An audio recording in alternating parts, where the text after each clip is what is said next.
Hey, I'd like to welcome you to another episode of the Mission Matters Business Podcast, your source for all things business. My name is Adam Torres. You can follow me on Instagram at AskAdamTorres to keep up with my book releases, book tour schedule, signings, all that other good stuff. Always love to connect with you there. And as always, if you'd like to apply to become a co-author of one of my upcoming books, just head on over to the website, missionmatters.com, and click on Become an Author to apply. All right, today I have Laurie Sallarulo on the line, and she is President and CEO over at Junior Achievement of South Florida. Laurie, welcome to the show. Thank you for having me, Adam. Oh, man, I am excited to get into today's topic. So we're going to talk about developing transferable skills is the key to success, and I think that you are in the driver's seat to have a vantage point of what that means. So this is going to be exciting. But before we get into that, I want to go a little bit further into what you're doing over at Junior Achievement of South Florida. Tell us a little bit more about the organization, please. Sure, my pleasure. So Junior Achievement is the largest nonprofit globally that has core mission pillars around financial literacy, entrepreneurship, and career development. And so we work with K through 12 students all over the world. For us, we are focused on Broward County and South Palm Beach County, and we serve about 50,000 students, teaching them these critical skills. You know, I always say, this is how I kind of sum up what Junior Achievement does. We prepare your next consumer, taxpayer, employee, and employer. And if that's not important and that's not about economic development and making sure our communities are thriving in the future, then I don't know what is.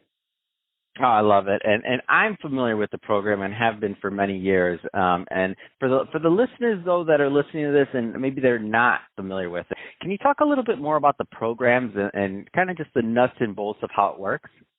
Absolutely. So all of our programs are in the classroom, but some of our programs also incorporate a simulation. And so there are several areas around the world that have JA facilities. We happen to have the largest in the world, where we can serve 50,000 students. So every year we have a mandate with Broward County Public Schools that says that every single fifth grader will do our BizTown program and every single eighth grader will do our Finance Park program.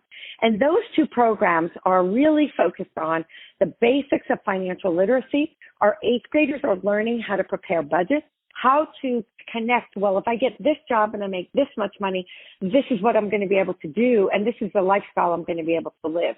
And so it really connects children to the real world around earning money, managing money, and accumulating and managing wealth, right? And so that, especially with what we're going through today, Adam, I think these programs are so critical, right? Look at the hardship that so many families are going through.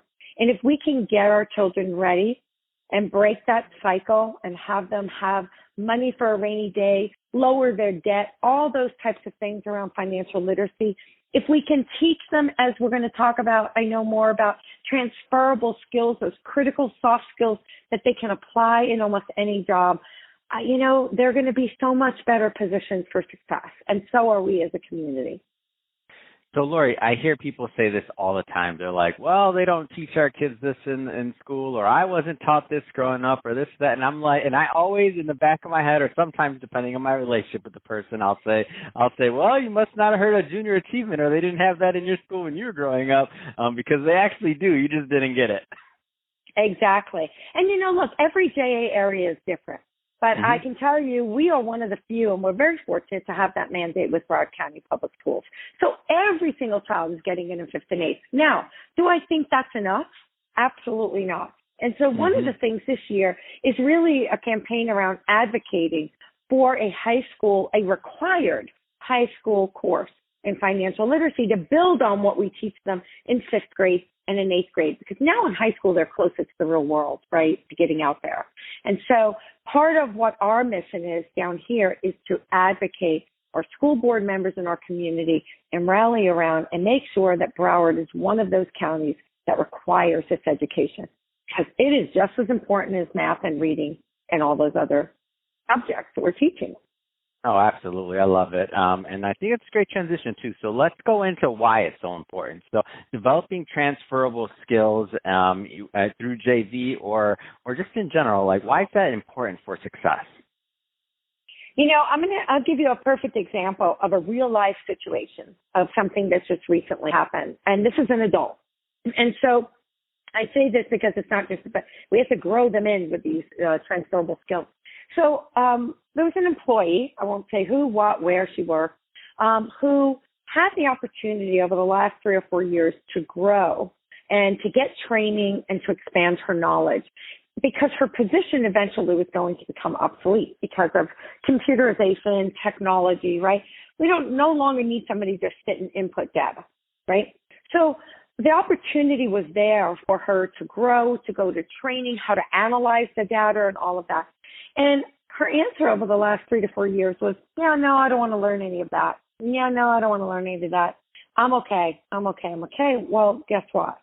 When this crisis hit, that person was one of the first people to lose their position, right? And so when I talk about transferable skills, right, you need to be able to widen your plethora, right? What's your platform of what you can bring, how you can bring value to a company? And very often that one transferable skill is the willingness and the desire to continue learning,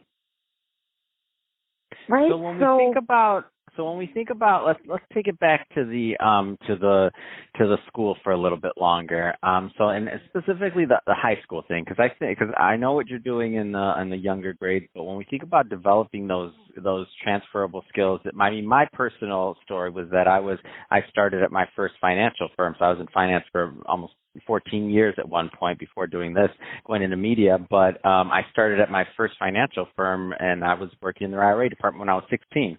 And that kind of set the tone for how the rest of my life would be regarding finances, was having those types of influences and people around me.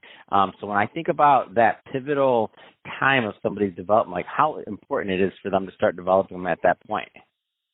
Yeah, so look, we have to lay the foundation early on, right? We know that all of these things, listen, in pre-K 3, you can begin to learn basic relationship building and how to get along with others, right? You can start to build all those critical skills even at a very, very young age. But when they get to high school is when it really starts, the rubber starts to hit the road. So we do high school programming where our kids are being introduced to industries and careers, but at the same time, they're getting knowledge and education around those critical skills, making presentations, building their confidence, right, to be able to build a relation, how to network, how to communicate with people, how to build consensus around an idea, how to come up with ideas and brainstorm, how to sell something, right? How to share and communicate something that you think is worthwhile for other people to know about. All of those skills, if you can do those and if you can master those, they can really be applied in any job. And today, we're seeing that more and more, that people are losing their jobs. And of course, the technical skills. We have to make sure our kids have the digital skills. But guess what? You and I both know, I don't know about you, but the only way I've learned my digital skills is not by sitting in front of a tutorial or somebody teaching me how to use Excel or PowerPoint. It's by doing it. It's by doing it with a meaningful project, right, that really relates to the real world and my life, and learning how to use that. And so I think, and that's what JA is all about. It's about giving them real world experiences and connecting the classroom to the boardroom with these skill sets. Make sense? That's awesome. So that being said, Laurie, I can talk to you about this all day long, but we're about out of time for this episode. If somebody's listening to this and they want to learn more about Junior Achievement of South Florida, what's the best way for them to connect with your team and to get involved? So many ways to connect. You can go to our website, jasouthflorida.org, O-R-G. You can go and follow us on LinkedIn. You can follow us on Facebook and Twitter and Instagram. We are out there. We are all over. You can sign up when you go to our website to be added to our email list so you can stay abreast of what's happening. There's so many ways to get involved. And by the way, Adam, we don't do this alone. We do this with a team of about 7,500 volunteers and mentors. You can get involved by virtually volunteering, teaching kids about your career, teaching them about one of these transferable skills and how it's helped you to be successful. So I would really encourage people, if they want to impact young people, to go visit the website first, because that will give you a really good feel for ways to get involved. And then follow us on social media. That's awesome. If somebody wants to kind of look at social media, you said you're everywhere on social media. I'm guessing it's pretty easy. Just Junior Achievement of South Florida. If they type that in, they'll probably find it. Correct. Or you can type me in, Laurie Sallarulo, and you can follow me, and you'll obviously get connected to JA because I'm always tagging them. All right. I love it. Well, again, thank you, Laurie, for coming on the show. It's been awesome having you on. And to the audience, as always, thank you for tuning in. Hope you got a lot of value out of this. If you did, don't forget to subscribe to the podcast, leave me a review on the Apple iTunes Store. And if you're watching this on our YouTube channel, Mission Matters Business, definitely give us a subscribe there, but also leave us some comments on the video. Love to know what kind of projects and things that you're working on. And Laurie, thanks again for coming on.